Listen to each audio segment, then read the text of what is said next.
Nation one election को लेकर केंद्र की नरेंद्र मोदी सरकार ने एक कदम और आगे बढ़ा दिया है। केंद्र सरकार ने पूर्व राष्ट्रपति रामनाथ कोविंद की अध्यक्षता में कमेटी गठित की। दरअसल केंद्र सरकार ने 18 से 22 सितंबर तक संसद का विशेष सत्र बुलाया है। ऐसी चर्चा है कि सरकार संसद में वन नेशन वन इलेक्शन का बिल लेकर आ सकती है। इससे पहले इसे लेकर देश भर में सियासत तेज हो गई है। एक रिपोर्ट देखिए, फिर चर्चा भी करेंगे। One nation one election, Ramnath Kovind को संभावनाओं पर विचार का जिम्मा। पक्ष और विपक्ष में गिनाए जा रहे लाभ हानि। 1951 से 1952 लोकसभा चुनाव में खर्च हुए थे 11 करोड़ रुपए। 2019 के लोकसभा चुनाव में खर्च हुए 60,000 करोड़ रुपए। केंद्र सरकार ने बुलाया संसद का विशेष सत्र। 18 से 22 सितंबर तक होगा संसद का विशेष सत्र। संसद के विशेष सत्र में पेश किया जा सकता है बिल। छत्तीसगढ़ के डिप्टी सीएम सिंहदेव ने किया स्वागत। ये आइडिया आज का नहीं पुराना है। शिवसेना उद्धव गुट ने जताया विरोध। देश की जनता के मत का भी रखा जाए ध्यान। बीडी शर्मा ने कहा जनमत के आधार पर फैसला। वन नेशन वन इलेक्शन पर बोले कमलनाथ। दरअसल वन नेशन वन इलेक्शन का सीधा मतलब है कि देश में होने वाले सारे चुनाव एक साथ करा लिए जाएं। पीएम नरेंद्र मोदी पहले भी कई मौकों पर वन नेशन वन इलेक्शन की बात कह चुके हैं। वे संसद में भी कई बार वन नेशन वन इलेक्शन की वकालत कर चुके हैं। उन्होंने सभी राजनीतिक दलों से अपील भी की थी कि वे इस फार्मूले पर साथ आएं। उस समय पीएम ने अपनी इस दलील के पीछे कई तर्क भी दिए थे, जिनमें पैसों की बर्बादी बचाने के साथ ही श्रम संसाधनों का जिक्र भी किया गया था। अब संसद का विशेष सत्र बुलाए जाने के बाद से ही सियासी गलियारों में इसे लेकर चर्चाओं का दौर शुरू हो गया है। अटकलें लगाई जा रही हैं कि मोदी सरकार 5 दिवसीय सत्र के दौरान इस बिल को पेश कर सकती है। हालांकि संसद के विशेष सत्र के एजेंडों को लेकर केंद्र सरकार की तरफ से आधिकारिक तौर पर कुछ नहीं कहा गया है। अगर ऐसा होता है तो देश में लोकसभा और विधानसभा चुनाव साथ होंगे। इससे पहले केंद्र सरकार ने एक देश एक चुनाव की संभावनाएं तलाशने के लिए पूर्व राष्ट्रपति रामनाथ कोविंद की अध्यक्षता में समिति गठित की है। पीएम मोदी लोकसभा और राज्य विधानसभा के चुनावों में एक साथ कराने पर कई साल से दृढ़ता से जोर दे रहे हैं। इस संबंध में संभावनाओं पर विचार का जिम्मा अब कोविंद को सौंपा गया है। ये निर्णय चुनाव संबंधी अपने दृष्टिकोण के विषय में केंद्र सरकार की गंभीरता को दर्शाता है। केंद्र सरकार के इस फैसले पर देश भर में सियासी बयानबाजी तेज हो गई है। छत्तीसगढ़ के डिप्टी सीएम टीएस सिंहदेव ने इस कदम का स्वागत करते हुए कहा कि ये आइडिया आज का नहीं पुराना है। वहीं एमपी कांग्रेस अध्यक्ष पूर्व सीएम कमलनाथ ने वन नेशन वन इलेक्शन को लेकर कहा कि वन इलेक्शन के लिए राज्यों की अनुमति आवश्यक है। एक देश एक चुनाव, ये संविधान संशोधन का विषय है। कहा कि इसमें केवल लोकसभा और राज्यसभा में पास होना पर्याप्त नहीं है, इसमें राज्यों की अनुमति भी आवश्यक होगी। मध्य प्रदेश बीजेपी अध्यक्ष बीडी शर्मा ने वन नेशन वन इलेक्शन पर कहा कि जनमत के आधार पर फैसला होगा। One nation one election, one ration पर चर्चा हुई है। देश में ऐसे कई काम हुए हैं जिनमें वन इलेक्शन पर चर्चा होती रही है। उन्होंने कहा कि प्रधानमंत्री जनता के बहुमत के आधार पर फैसला लेंगे। वन नेशन वन इलेक्शन पर यूपी के सीएम योगी आदित्यनाथ की प्रतिक्रिया भी सामने आई है। सीएम योगी ने इस पर कहा, वन नेशन वन इलेक्शन एक अभिनंदनीय प्रयास है। ये आचुनाव विकास की आवश्यकता है। बार बार चुनाव कार्यों में बाधा पैदा करती है। चुनाव की प्रक्रिया को कम से कम 1-1.5 महीने का समय लगता है। इसके लिए आवश्यक है कि लोकसभा, विधानसभा और अन्य सभी प्रकार के चुनावों को हम एक साथ आयोजन करें। एक समृद्ध लोकतंत्र के लिए राजनीतिक स्थिरता अत्यंत महत्वपूर्ण है। ऐसे ही लोकतांत्रिक व्यवस्था में सरकारों की स्थिरता के साथ साथ विकास के लिए भी एक गतिमान सरकार चाहिए और इस देश से वन नेशन वन इलेक्शन यह एक अभिनंदनीय प्रयास है।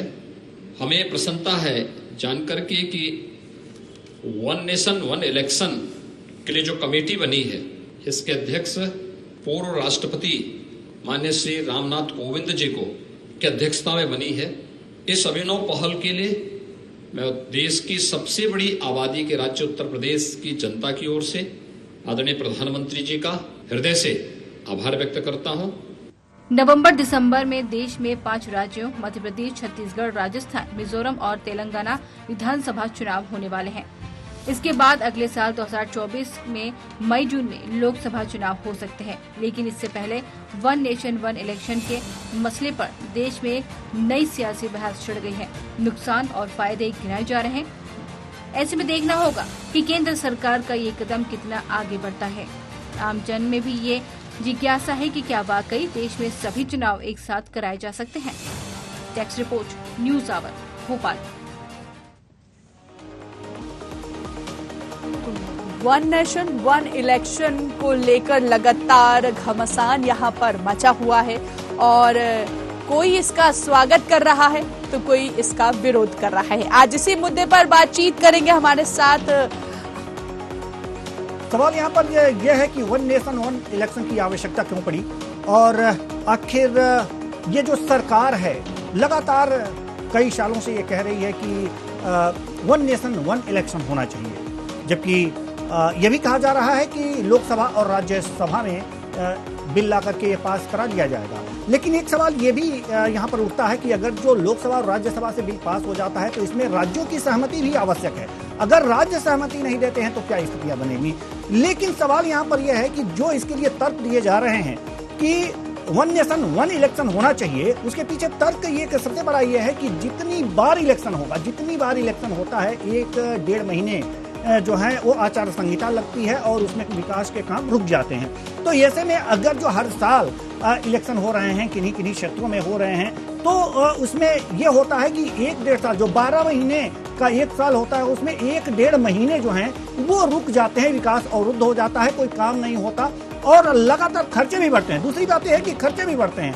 तो सरकारें जो हैं इस बारे में ये सोच रही हैं, जो इस समय की केंद्र की सरकार है वो इस बारे में काजल ये सोच रही है कि अगर एक ही साथ राज्यों के और केंद्र के चुनाव एक ही साथ हो जाएं, लोकसभा और राज्यसभा के और विधानसभा के चुनाव एक साथ हो जाएं, तो इसमें खर्चे बचेंगे। दूसरी बात यह है कि एक ही बार जो है वो आचार संहिता लगेगी और आचार संहिता लगने के बाद जो चुनाव हो जाएंगे तो इसमें मतदाताओं को भी उतनी परेशानी नहीं होगी और बार बार चुनाव नहीं होगा और ऐसा उत्सव का एक माहौल होगा कि पूरे देश में एक साथ चुनाव हो रहा है। देवेंद्र जी, बड़ा प्रश्न ये भी होता है कि ये पहली बार नहीं, इसके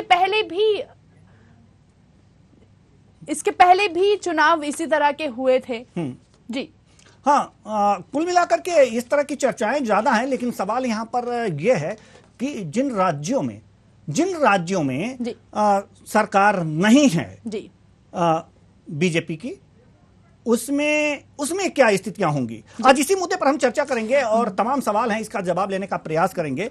और इस चर्चा में शामिल होने के लिए जो मेहमान हैं उनके बारे में बता रही हैं हमारे सहयोगी काजल दुबे जी। हमारे साथ बातचीत के लिए रत्नाकर सिंह जो कि कांग्रेस प्रवक्ता हैं जुड़ गए। बहुत स्वागत करते हैं रत्नाकर जी आपका। साथ ही साथ डॉक्टर महेश आर्य सपा प्रवक्ता हैं, आपका भी स्वागत करते हैं। इसके साथ ही सुरेंद्र मैथानी जो कि विधायक है बीजेपी के, सर आपका भी स्वागत करते हैं। साथ ही साथ डॉक्टर आलोक सोती जी राजनीतिक विश्लेषक हैं, सर आपका भी स्वागत करते हैं। तो आपको बता दें काजल दुबे, डॉक्टर महेश आर्य सपा प्रवक्ता हमारे साथ अभी जुड़ नहीं पाए हैं, इसलिए हमारे पास 3 ही मेहमान हैं। डॉक्टर माफ कीजिएगा, रत्नाकर सिंह जी जो कांग्रेस प्रवक्ता हैं ये मेहमान है, सुरेंद्र मैथानी जी बीजेपी विधायक ये, और डॉक्टर आलोक सोती राजनीतिक विश्लेषक। चर्चा की शुरुआत काजल दुबे जी। बिल्कुल, आप तीनों मेहमानों का स्वागत करते हैं और चर्चा की शुरुआत करते हैं आलोक जी से। आलोक जी, क्या देश के लिए वन नेशन वन इलेक्शन फायदेमंद होगा, जानना चाहेंगे आपसे। क्योंकि आप देख रहे हैं कि बहुत सी ऐसी परियोजनाएं हैं जिसके द्वारा जो है देश की एकता को, अखंडता को बनाए रखा गया है। जैसे कि आप एक राशन कार्ड है, आप कहीं भी जाके जो है अपना राशन ले सकते हैं। उसी तरह आप देखते हैं कि जो इलेक्शंस होता है उसमें कितना ज्यादा पैसे का व्यय होता है। आप देख रहे हैं जो आंकड़े आ रहे हैं 30,000 करोड़ का था जब 2014 में 50,000 करोड़ था। इसके साथ ही आप देखती हैं कि जिस तरीके की सुरक्षा में जो खर्चा आता है, लोगों को डिप्लॉयमेंट होता है फोर्सेस का, वो भी एक बड़ी है। उसके साथ साथ आप देख रहे हैं कि जिस तरीके से आचार संहिता लगती है और 1.5 महीने तक जो है जिस तरीके से जो विकास के कार्य है वो बाधित होते हैं। तो कुल मिला के ये 3-4 बेसिक मुद्दे हैं जो कि बहुत ही इंपॉर्टेंट है। इसको देखते हुए अगर चुनाव को एक साथ कराया जाए बेहतर होगा, और ऐसा पूर्व में भी होता था। आपने 1952 से लेकर 68 तक देखा तो इस प्रकार की चीजें होती रहती थी, लेकिन अब ये चीजें बदल चुकी हैं। एक बार फिर से सोचा जा रहा है और उम्मीद है कि इस बार कुछ ना कुछ जो है रिजल्ट निकलेगा। जी हमारे साथ रत्नाकर सिंह जी कांग्रेस प्रवक्ता हैं। हम आपसे जानना चाहेंगे कि वन नेशन वन इलेक्शन पर कांग्रेस का पक्ष क्या है? हेलो जी सबसे पहले तो मैं ये कहना चाहूँगा कि आवाज गूंज रही है। जी जी, इसे दुरुस्त कराने का प्रयास करते हैं, आप जारी ठीक रखिए। है, बिल्कुल। तो सुरेन जी से बात करते हैं, देवेंद्र जी जब तक हम। सुरेन जी, देश में सरकार की मंशा क्या है, आपसे जानना चाहेंगे। जिस तरह से यहाँ पर वन नेशन वन इलेक्शन को लेकर भी कहीं ना कहीं घमासान मचा हुआ है, कमेटी बनाई गई है, स्पेशल सेशन बुलाया गया है, तो आखिर बिल भी लाने वाले, तो कुछ तो आप स्पष्ट कीजिए कि क्या सामने क्या कुछ निकल के आ सकता है। हाँ देखिए काजल जी, वन नेशन वन इलेक्शन ये बहुत ही देश के लिए लाभकारी है, समाज के लिए लाभकारी है, विकास के लिए लाभकारी है। और इसका विरोध तो मुझे लगता है लोग जो कर रहे हैं या करने वाले हैं, वो किस कारण से कर रहे हैं ये वो भी नहीं समझ पा रहे होंगे। क्योंकि वन नेशन वन इलेक्शन से डेवलपमेंट बहुत तेजी से होगा। आचार संहिता जब लगती है, देखिए आचार संहिता लगती है, तमाम डेवलपमेंट के काम रुक जाते हैं। और सबसे बड़ी बात देखिए कि बच्चे कितने असमंजस में होते हैं जो शिक्षा ग्रहण कर रहे हैं, जिनके पास एग्जाम होता है। हर स्टेट्स में एग्जाम हो रहा है तो क्या हुआ कि आचार संहिता लग रही है, 16 महीने में वो होगा, इलेक्शन होगा। अब ये आपके एग्जाम ये तो पहले कर दिए जाएंगे या आपके एग्जाम बाद में किए जाएंगे, तो इससे बच्चे भी अस्थिर, शिक्षा की व्यवस्था भी अस्थिर होती है, जिसके मुख्य आधार पर हमारे देश का भविष्य है वो भी अस्थिर होता है। खर्चों की तो बात आपने देखी कि खर्चे भी असीमित होते हैं।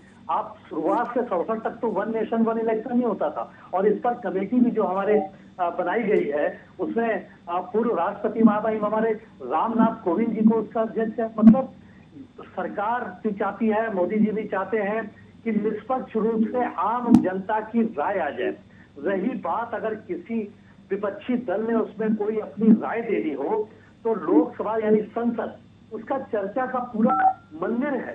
आप वहां पर अपनी बात कहिए, ड्राफ्टिंग पर अपनी राय दीजिए, उस पर बहस करिए, और फिर आप क्या चाहते हैं, क्योंकि चर्चा जब होती है सदन में तो आप वॉकआउट कर जाते हैं, आप भाग जाते हैं और बाहर सड़कों पे आप इस बात को सुरेंद्र मैथानी जी वहाँ पर चर्चा करिए जी। चर्चा करने के बाद ठीक है, सबसे पहले तो आप ये बताइए कि जो विशेष सत्र बुलाया जा रहा है, सबसे पहले तो ये बता दीजिए, ये स्पष्ट कीजिए कि जो विशेष सत्र बुलाया जा रहा है क्या इसमें ये बिल पेश होगा? नहीं, देखिए जो सत्र बुलाया जा रहा है, इस सत्र के पहले एक सर्वदलीय बैठक भी होती है देवेंद्र जी। वो बैठक में वो विषय के साथ एजेंडा भी देते हैं उनको। अब मोटा मोटा तो इन लोगों को मालूम है ही कि भाई ये विषय आने वाला है, इसकी अध्यक्ष की कमेटी हो गई है, तो ये अपने व्यू को तैयार कर लें, अपनी रचना को तैयार कर लें, अपनी बहस को, अपने ड्राफ्ट को तैयार कर लें, बजाय इस बहस में जाने के कि वन नेशन और वन इलेक्शन ठीक है या नहीं है। आप अपनी तर्कपूर्ण बातों को संसद में रखिए, वहां चर्चा रखिए, जहां पे चर्चा का मंदिर है। आप लाखों लोगों के प्रतिनिधि के नाते देश का प्रतिनिधित्व कर रहे हैं, और उस मंदिर में आप उसकी चर्चा करके किस प्रकार की नहीं, तो प्रश्न तो ये भी हो सकता है ना, सवाल तो ये भी हो सकता है जिसका उत्तर लोग जानना चाहेंगे कि ये वन नेशन वन इलेक्शन ठीक है कि नहीं है, इस पे भी चर्चा हो सकती है। नहीं, बिल्कुल वन नेशन वन इलेक्शन ठीक है कि नहीं, इस बात को तो हम तभी तथ्यात्मक मान लेते हैं, तभी इसको पूर्ण मान लेते हैं जब देश की आजादी के बाद से 1967 तक ये वन नेशन वन इलेक्शन होता था। इसका मतलब कि ये वन नेशन वन इलेक्शन देश की प्रगति के लिए ही माना गया था। अब उसमें किस प्रकार की भिन्नता क्या है, क्या कठिनाइयां हैं, क्या प्रस्तुतियां आ सकती हैं, इस पर आप अपनी ड्राफ्टिंग बना लीजिए और उसको वहां पर चर्चा करिए। ठीक है, रत्नाकर सिंह जी भी चर्चा के लिए तैयार रहते हैं। आदरणीय गृह मंत्री जी ने तो 2020 में ये सदन में कहा था, जिसको आपने दिखाया भी है कि सदन में उन्होंने कहा कि आप कहिए तो ड्राफ्टिंग मैं कल ही लेकर के आ जाऊं। आप बहस के लिए तैयार हुई है तो आप बहस करिए, जहां से इस कानून को बनाया जाना है वहां पर आप अपनी इस बात को रखिए कि आप अगर नहीं बनाने देना चाहते हैं तो आपके तर्क क्या है, और बनने देना चाहते हैं तो उस पर आप क्या ड्राफ्टिंग चाहते हैं, और तब देश हित में क्या निर्णय है, इसको दलगत राजनीति से ऊपर उठकर देखा जाना चाहिए। चलिए ठीक है, देश हित में ठीक है रत्नाकर जी, नेशन वन इलेक्शन हर प्रकार से फायदेमंद है। ये प्रशासनिक मशीनरी के हिसाब से भी, शासन के हिसाब से भी, इन लोगों के, आम जनता के लिए, बच्चों की शिक्षा के लिए, डेवलपमेंट के लिए, पैसे के खर्च को लेकर के हर तरह से ये लाभकारी है। तो हम उस लाभकारी को किस प्रकार से उसका इम्प्लीमेंट करा लें, इस पर चर्चा होनी चाहिए और इस पर आप चलिए ठीक है रत्नाकर जी, ठीक है रत्नाकर जी, रत्नाकर जी।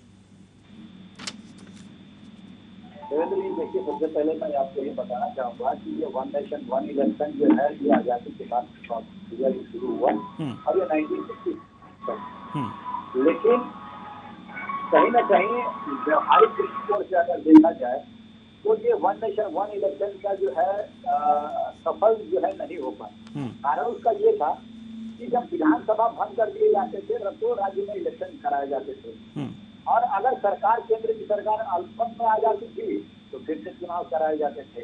तो कहीं ना कहीं यह प्रक्रिया जो है वो एक साथ वन नेशन वन इलेक्शन वाली जो है थ्योरी जो है वहाँ पे सफल नहीं हो पाई। और आज भी परिस्थिति ऐसी है कि गठबंधन की सरकारें जो चलती है, चाहे इंडिया गठबंधन हो चाहे एनडीए गठबंधन हो, तो गठबंधन सरकारों में 5 साल सरकार पूरा कर पाएगी कि नहीं, ये जो है एक बड़ा प्रश्न है।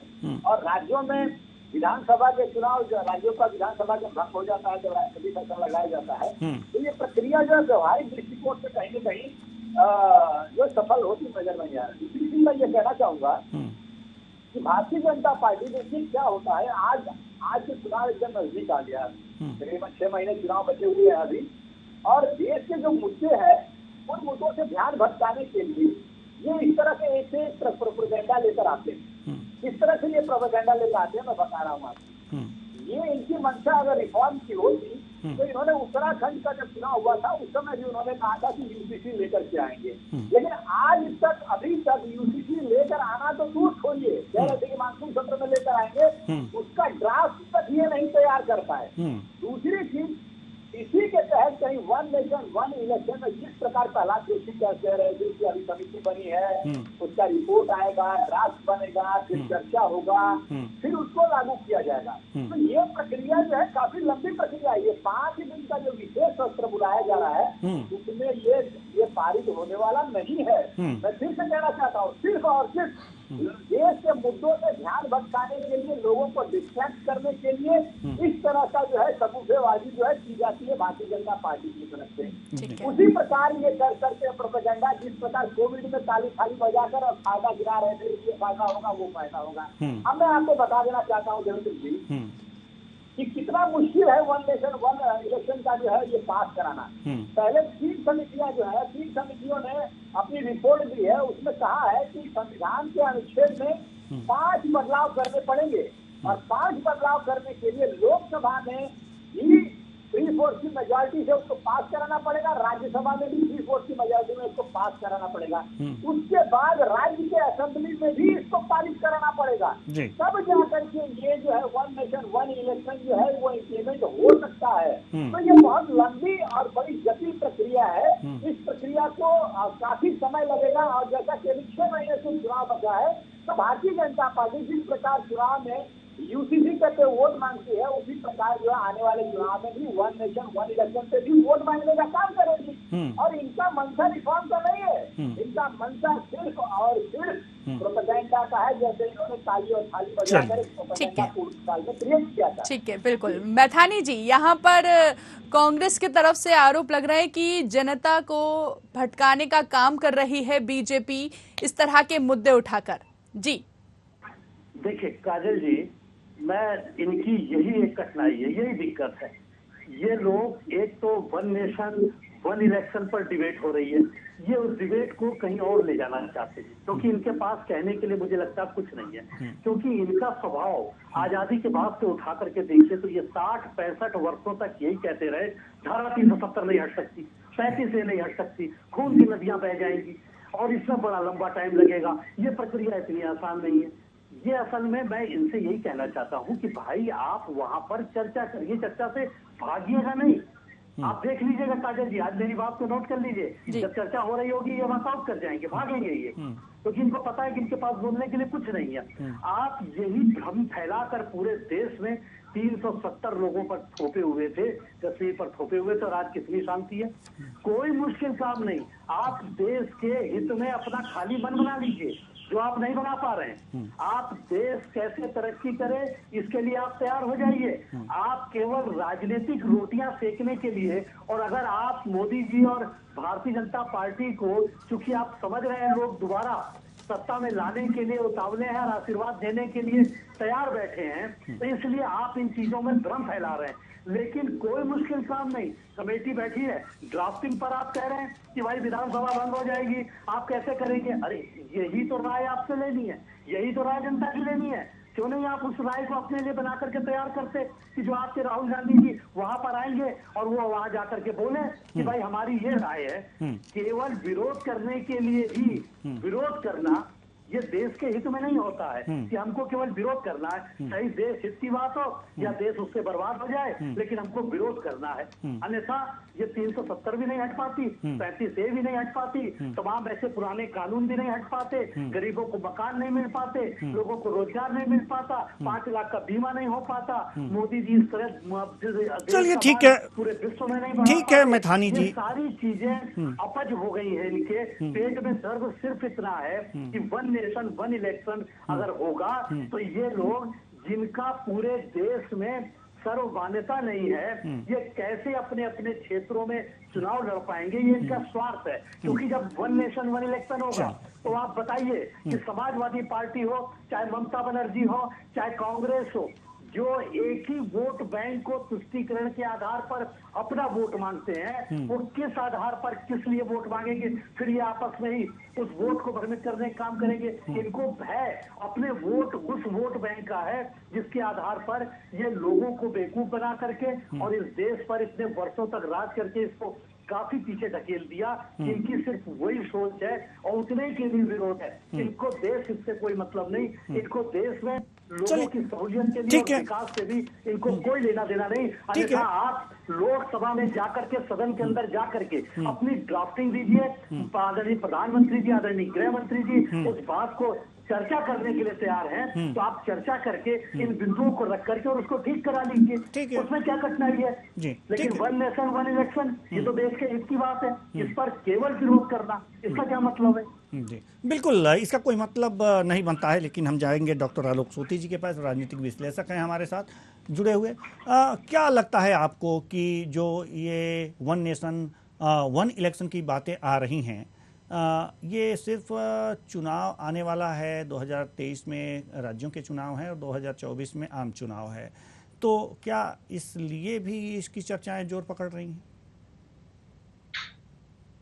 नहीं, देखिए 2014 का मैनिफेस्टो अगर आप देखिए बीजेपी का, तो उसमें भी इन्होंने वन नेशन और वन इलेक्शंस की बात कही थी। और समय समय पर प्रधानमंत्री जी चाहे वो लाल किले की प्राची हो या कोई संबोधन करना हो देश के नाम, तो इसका जिक्र करते थे। और देश को इस समय इलेक्टोरल रिफॉर्म्स की जरूरत है। आप एक नई दिशा की ओर बढ़ रहे हैं। आपने साइंस टेक्नोलॉजी में, आपने तमाम प्रौद्योगिकी में काम किया है, तमाम आपने सोशल स्टेटस बढ़ाया, लोगों के तमाम ऐसे अच्छे काम किए हैं। तो ऐसी स्थिति में इलेक्शंस के रिफॉर्म्स जरूरी हैं। यहाँ पे कांग्रेस को कोई दिक्कत नहीं होगी, क्योंकि कांग्रेस जो है मुख्य विपक्षी दल है और एक पूरे नेशन के अंदर है, वो उसको वहां पे कोई प्रॉब्लम नहीं। प्रॉब्लम जो हो रही है वो जो छोटे छोटे जो आपके जो क्षेत्रीय दल हो गए उनको हो गई। उनका सबसे बड़ी बात यह है कि जब दोनों इलेक्शन एक साथ होंगे, विधानसभा के और लोकसभा के, जो लोकसभा के मुद्दे हैं वो हावी हो सकते हैं। डॉक्टर आलोक सोती, हम आपको रोकेंगे कि जैसे कि आप दलों के नफे नुकसान की तो आपने बात बता दी, लेकिन वास्तव में क्या इससे देश का नफा होगा या राजनीतिक दलों का नफा नुकसान होगा? क्या है कि किसका नफा नुकसान इसमें है सर? देश का तो फायदा होना ही है। ये एक प्रकार का इलेक्शन रिफॉर्म्स तो है ही है। आपके सामने आप देख रहे हैं कि 3 प्रमुख चीजें, आपका जो बिल है, जो इलेक्शंस का बिल है, छोटा नहीं है, वो हजारों करोड़ रुपए का आता है। साथ में आपने देखा है कि जो आपका डिप्लॉयमेंट ऑफ पुलिस होता है वो भी जो है आपका बच जाएगा, 2 बार नहीं होगा। और आप देख रहे हैं कि जिस तरीके से आचार संहिता लगती है उसमें जो है स्लो डाउन हो जाता है काफी समय, नहीं आप जो है कोई नीति ला सकते हैं उतने समय तक। तो डेवलपमेंट चूंकि जिस गति से, जिस फास्ट से आप बढ़ रहे हैं, जिस गति से आप बढ़ रहे हैं, उस गति में जो है इस तरीके का जो प्रॉब्लम्स है इलेक्शंस की हैं वो आपको स्पीड ब्रेकर का काम कर रही हैं। ऐसे में अगर 50% राज्यों में भी अगर इलेक्शन के जो है लोकसभा और विधानसभा के एक साथ हो जाते हैं तो मैं समझता हूँ ये इतना भी होना देश के लिए बहुत लाभकारी होगा। 100% नहीं हो सकता, कोई बात नहीं है, लेकिन आप अचीवमेंट की तरफ तो बढ़िए। 50 से 60% विधानसभा के अगर इलेक्शंस हो जाते हैं जो कि ज्यादा बड़ी हैं, तो ऐसे में आप अपना जो टारगेट है वो आप अचीव कर लेते हैं। तो इलेक्शन रिफॉर्म्स बहुत जरूरी है। उस रिफॉर्म्स में ये जो 1 नेशन 1 इलेक्शंस है इसका होना बहुत जरूरी लग रहा है। जी सुरेंद्र मैथानी जी, हम आपके पास आना चाहेंगे। और जैसा कि अभी हमारे डॉक्टर आलोक सोती जो वरिष्ठ पत्रकार है, राजनीतिक विश्लेषक हैं हमारे साथ, उन्होंने ये बातें कही हैं कि इससे छोटे छोटे दलों को नुकसान है, देश को फायदा है, और जो बीजेपी या कांग्रेस है इनको नुकसान नहीं है। तो ऐसे में कांग्रेस को बार बार आप घेर रहे हैं, कांग्रेस से ये कह रहे हैं कि ये वॉकआउट कर जाएंगे या फिर कुछ है कर जाएंगे, तो ये तो एक तरह से ये हुआ ना कि पहले ही आप भांप गए कि हाँ ये करेंगे, चाहे वो करें या ना करें, जब तक नुकसान नहीं होगा तब तक वो क्यों करेंगे? नहीं देवेंद्र जी, देखिए हम तो जो भी हम लोग चर्चा करते हैं वो केवल हम लोग पूर्व में हुई घटनाओं के आधार पर ही तो संभावित आगे की घटनाओं की उस पर चर्चा करते हैं। जैसे 1 नेशन 1 इलेक्शन आजादी के बाद बहुत महत्वपूर्ण माना गया और लगातार उसको किया गया। 67 तक वो चला।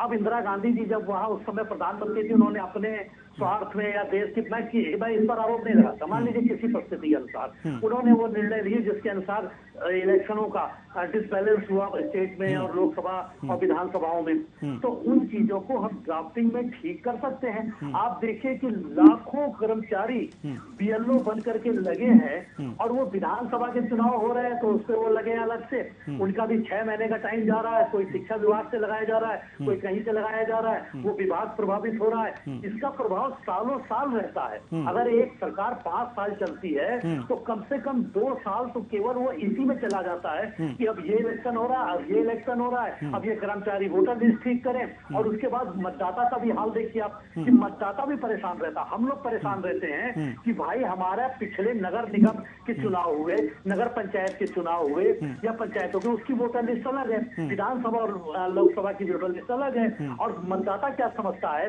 कि मैंने पिछले पंचायत में वोट दिया था तो मेरा वोट तो इस लोकसभा में या विधानसभा में होगा, और वो देखता नहीं है। और लास्ट में जब वो वोट डालने जाता है तो वो वहां पर इसमें झगड़ा करता है, वो कहता है लीजिए मेरे वोट का अधिकार आप लोगों ने छीन लिया, आप राजनीतिक दल है, ये चिंता आपको करनी चाहिए थी कि आप मेरा वोट नहीं डालने दे रहे हैं, मैंने पिछली बार वोट डाला था। अब उसको हमें समझाना पड़ता है कि भैया वो पिछली वोटर लिस्ट अलग थी, ये अलग था, तो उसका मतलब आपने उसके वोट के अधिकार को भी छीन लिया और आपने इस अव्यवस्था में मतलब ये सारी जो गड़बड़ियां हैं वो दुरुस्त हो जाएंगी, ये जो सारी गड़बड़ियां हैं वो दुरुस्त हो जाएंगी। मैथानी जी के कहने का तात्पर्य है। डॉक्टर आलोक सोती, फिर एक सरकार को अपनी परफॉर्मेंस को दिखाने का पूरा समय मिलेगा। ठीक है सर। डॉक्टर आलोक सोती, ये एक और बड़ी बाधा ये है कि अगर जो सरकारें विधानसभा की हों या फिर लोकसभा की हों, इसमें अगर जो अल्पमत में आ जाता है, सरकारें आ जाती हैं तो विधानसभा भी भंग हो जाती है।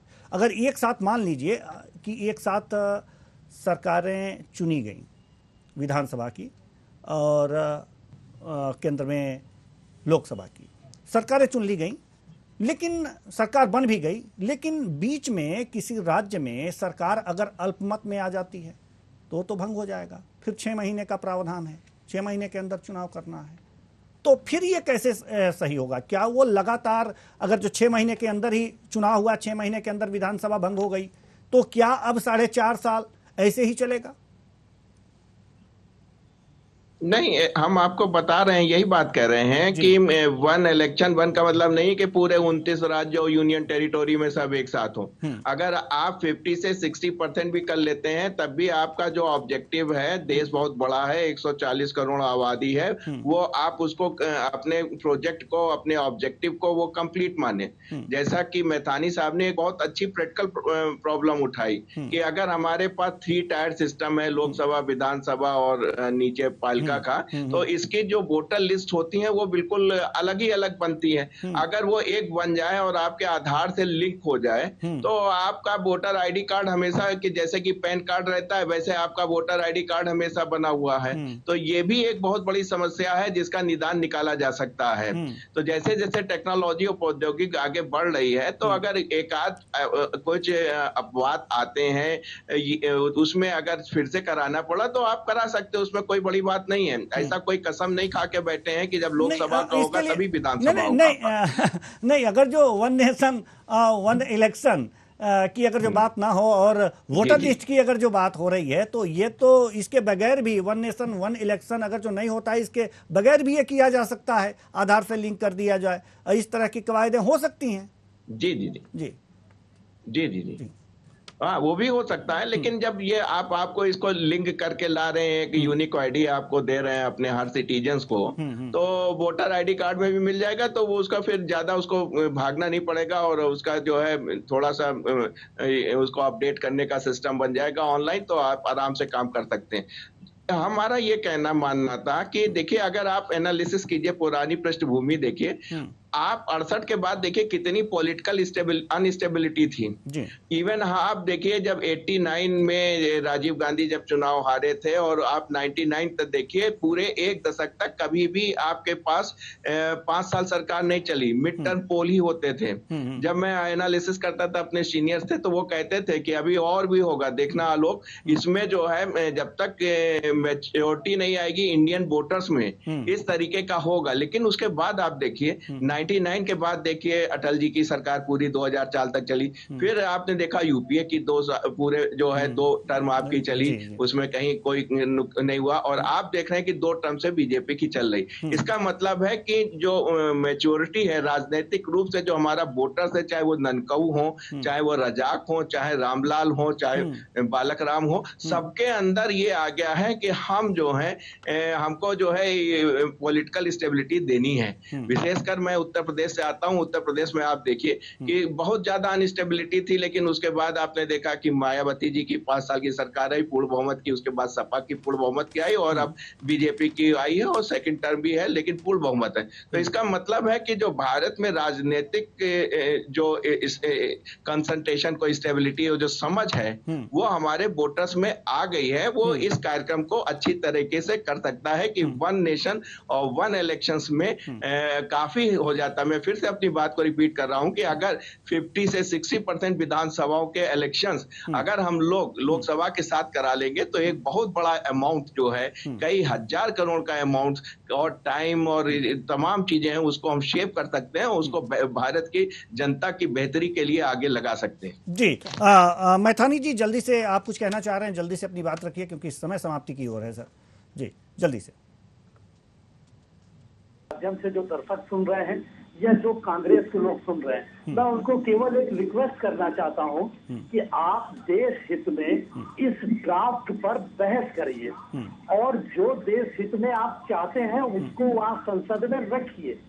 पर ये वन नेशन वन इलेक्शन, उसमें जो अनियमितताएं कहीं आपको समझ में आ रही है, आपके दिमाग में आ रहा है कि 5 वर्ष में कोई सरकार हुकूमत में आ गई या कोई कारण हो गया सरकार गिर गई, तो आप उसमें अपनी राय दीजिए कि भाई तब हमको इस परिस्थिति में इसको इसकी ड्राफ्टिंग करके तब इसके बिल को पास कराना चाहिए। लेकिन अगर आप उस बहस में केवल विरोध को ही अपने दिलो दिमाग से रख करके और सदन के अंदर जाएंगे तो फिर आप देश का भला नहीं कर पाएंगे। आप देख लीजिए उठा करके कि आपने पहले भी जब ईवीएम आई, पहले हम लोग उस पर वोट देते थे, टप्पा लगा करके और मैनुअली सब वोट देते थे, 3-3 दिन लगते थे, 4-4 दिन में डिसीजन होते थे। आज ईवीएम आया। आज तो हम उस युग में हैं जब चंद्रयान-3 चंद्रमा पे उतर रहा है, तो हम पिछले उसमें क्यों जा रहे हैं? अब हम ईवीएम जब आई तब भी इन कांग्रेसियों ने ये भी कहा, इन क्षेत्रीय दलों ने ये कहा कि ईवीएम में इन्होंने कुछ गड़बड़ी कर दी है।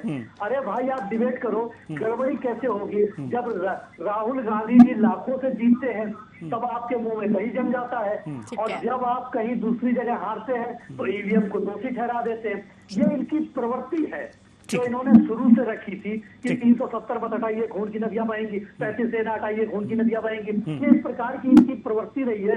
चाइना अगर हमारी जमीन ले लेता है तो आप उनको दे दीजिए, उसमें तो कुछ उपजता ही नहीं है, कुछ उसमें पैदावार ही नहीं होती, हमारे लिए वो कंकड़ पत्थर है। ये इनकी सोच रही है शुरू से। इनको शुद्ध, अच्छी, स्वस्थ डिबेट संसद में करके इस स्वागत योग कदम जो आदरणीय मोदी जी के नेतृत्व में उठाया गया है, इससे स्वस्थ मन से देश हित में, जनता के हित में, विकास के हित में और अनावश्यक परिश्रम जो हमारे अन्य कर्मचारियों को बार बार चुनाव में करना पड़ता और निमित्ताएं आती हैं, उसको दूर करने के लिए वन नेशन वन इलेक्शन पर अपनी राय देनी चाहिए और देश हित में इस निर्णय का स्वागत करना चाहिए। जी चलिए ठीक है, आप दोनों मेहमानों का बहुत बहुत स्वागत है हमसे बातचीत करने के लिए। तो देखिए कहीं ना कहीं चुनाव को लेकर देवेंद्र जी सियासत घमासान यहाँ पर देखने को मिल रहा है। वन इलेक्शन वन नेशन की अगर हम बात करें तो दोनों पार्टी की तरफ से अगर देखें तो एक पार्टी विरोध कर रही है तो वहीं दूसरी पार्टी जो है वो समर्थन कर रही है। बिल्कुल, लेकिन सवाल यहाँ पर यह है कि वन नेशन वन इलेक्शन से लाभ किसको? अगर नेशन को लाभ है, अगर राष्ट्र को लाभ है तो ये होना चाहिए। हालांकि अभी ये चर्चा का विषय है और इस पर आप भी चर्चा करिए, हम तो कर ही रहे हैं। फिलहाल इस कार्यक्रम में इतना ही। देखते रहिए न्यूज़ ऐप। नमस्कार।